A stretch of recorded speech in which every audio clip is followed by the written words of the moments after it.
আপনি কি জানেন বাংলাদেশের অর্থনীতি আগামী 2 বছরের ভিতর ভয়াবহ কিছু চ্যালেঞ্জের মুখোমুখি হবে? কথাটা আমার না, কথাটা বলেছেন ওয়ার্ল্ড ইকোনমিক ফোরাম WEF। 10 জানুয়ারি 2024 প্রকাশিত গ্লোবাল রিস্ক রিপোর্ট 2024-এ তারা এই তথ্যটি জানিয়েছেন।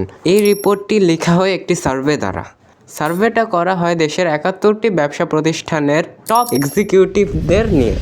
তো কি সেই চ্যালেঞ্জেস? মোট 6টি চ্যালেঞ্জেস এর মুখোমুখি হতে যাচ্ছে বাংলাদেশ। প্রথম চ্যালেঞ্জটি হচ্ছে জ্বালানি ঘাটতি, যা মূলত হতে পারে দেশের পর্যাপ্ত জ্বালানি উৎপাদনের অক্ষমতার কারণে।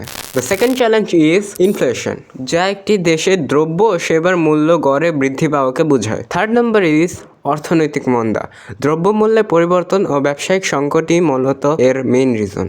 Challenge number 4 and 5 is inequality and unemployment. And the final one is public debt বা সরকারি ঋণ। আপনার কি